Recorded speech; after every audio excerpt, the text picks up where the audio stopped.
Monetary value के तौर पे ये वर्ल्ड की सेकंड वेल्थीएस्ट कंट्री है और साथ ही जीडीपी पर कैपिटा पीपीपी के अकॉर्डिंगली ये कंट्री है 6th हाईएस्ट। और साथ ही 2009 में यूएनडीपी ह्यूमन डेवलपमेंट इंडेक्स ने इस कंट्री को वर्ल्ड की सबसे ज्यादा डेवलप्ड कंट्री के तौर पर साबित किया था। क्या आप जानते हैं कि साल 1940s के दौरान ये कंट्री झेल रही थी भुखमरी, अनएम्प्लॉयमेंट और चारों तरफ लाचारी। तो कैसे बनी नॉर्वे वर्ल्ड की सबसे अमीर कंट्री और साथ ही सबसे डेवलप्ड कंट्री, आइए जानते हैं इस वीडियो में। And the happiest people on earth are officially the Norwegians. It's official. Norway is the happiest country on earth. Norway, the happiest country on earth. At least that's according to the World Happiness Report published on Monday. The world's fastest growing economy is this tiny nation. But can you mind them? One country has decided to, and that's Norway. This is one of the Norwegian Navy's Skjold-class corvettes. 1130 में civil war शुरू हो जाती है Norway में, क्योंकि जो succession laws थे यानी कि जो आगे राजा कौन बनेगा उसकी क्लैरिटी ना होने की वजह से, उसकी वजह से एक प्रॉपर सिविल वॉर देखने को मिलती है नॉर्वेजियंस की, और उस सिविल वॉर कई सालों तक चलती है। आखिरकार 1217 का वो साल होता है जहां पर इस सिविल वॉर को एंड किया जाता है। हैकनसन को किंग बनाया जाता है, जो कि क्लियर सक्सेशन लॉज लेकर आता है। पूरे 13th सेंचुरी के दौरान नॉर्वे जो है वो स्ट्रगल करता है और साथ ही नॉर्वे फाइंड कर रहा होता है एक स्टेबिलिटी। साल 1000 से 1300 तक नॉर्वे में एक स्टेबिलिटी देखने को मिलती है।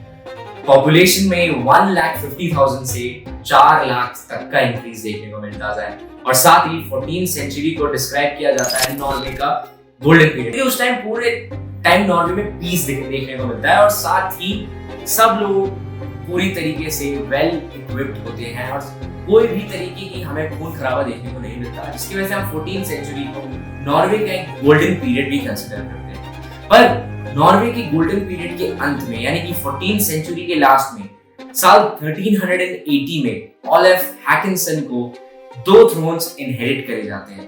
पहला थ्रोन होता है डैनिश थ्रोन यानी कि डेनमार्क का रेल्म और दूसरा होता है नॉर्वे का रेल्म।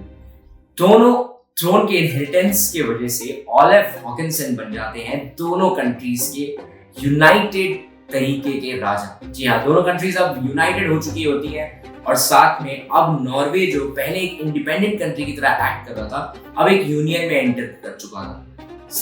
हद तो तब हो जाती है जब 1397 में मार्गरेट वन के अंडर स्वीडन को भी इस यूनियन में इंटीग्रेट कर लिया जाता है और इस पूरे यूनियन को कहा जाता है the Kalmar union. Kalmar union Norway की हिस्ट्री का एक बहुत ही इंपॉर्टेंट पार्ट है।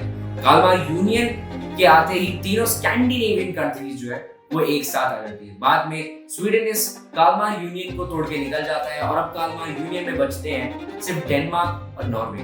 अब नॉर्वे भी ट्राई कर रहा होता है इस यूनियन से निकलने का और एक रेबेलियन भी लेके आता है नॉर्वे, जिसे आगे चल के पूरी तरीके से दबा दिया जाता है डैनिश एम्पायर के द्वारा।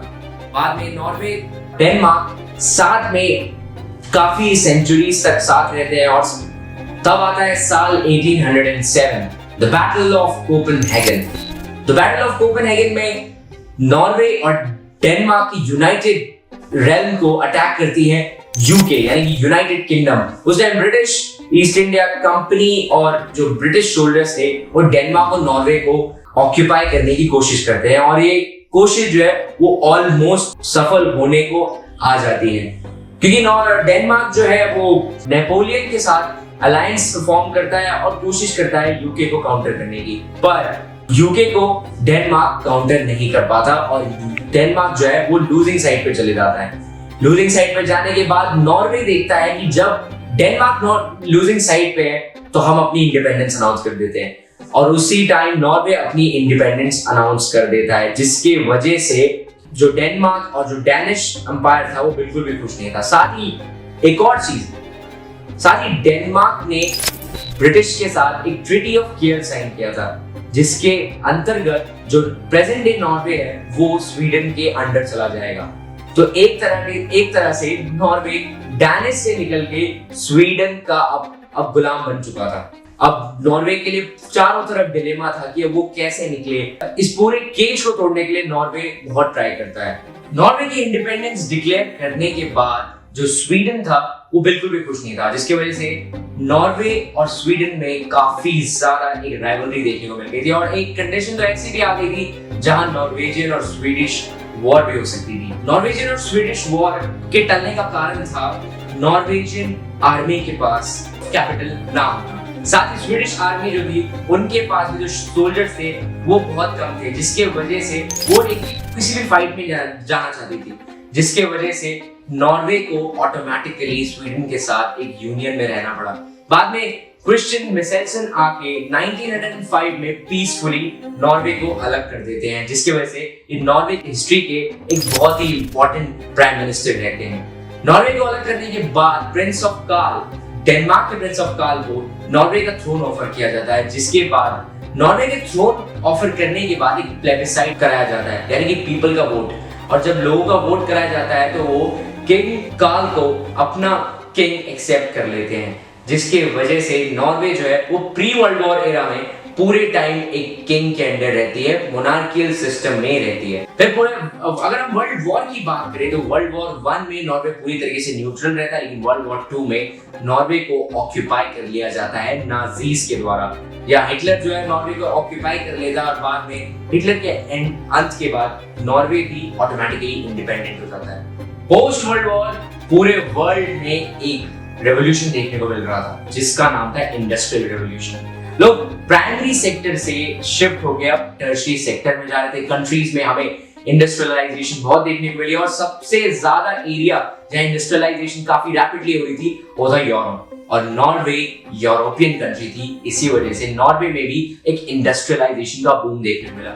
साथ ही पोस्ट वर्ल्ड वॉर नॉर्वे के प्राइम मिनिस्टर बनते हैं इनहार्ड जेहार्डसन, जो कि स्ट्रेस करते हैं कि नॉर्वे को अब सेल्फ डिपेंडेंट बनना चाहिए, नॉर्वे को पॉवर्टी डिक्रीज करने में अपना एफर्ट्स लगाने चाहिए, और वो साथ ही कहते हैं कि हमारी सरकार इनकम डिस्ट्रीब्यूशन को के जैसे भेदभाव को भी पूरी तरह से खत्म करेगी।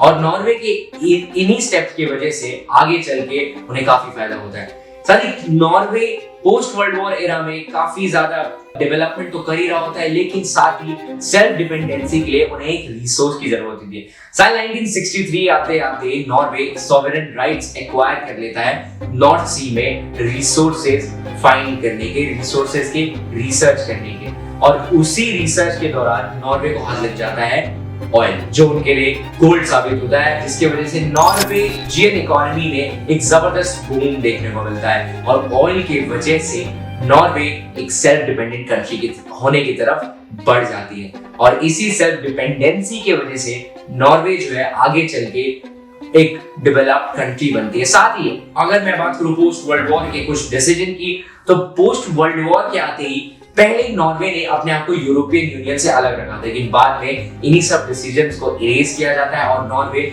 यूरोपियन यूनियन का भी पार्ट बनता है, और इसी कारण नॉर्वे की इकोनॉमी में एक जबरदस्त बूम देखने को मिलता है, जिसकी वजह से आज के जमाने में प्रेजेंट नॉर्वे है वर्ल्ड की सेकंड वेल्थीएस्ट कंट्री मॉनेटरी वैल्यू में। साथ ही इसका जो जीडीपी पर कैपिटा है वो वर्ल्ड के सेकंड नंबर पे आता है, और 2009 में ह्यूमन डेवलपमेंट इंडेक्स में नॉर्वे ने टॉप किया था। और अगर मैं आपको बताऊं नॉर्वे के पुअरेस्ट कंट्री के लिस्ट में, तो नॉर्वे इस लिस्ट में लास्ट आता है।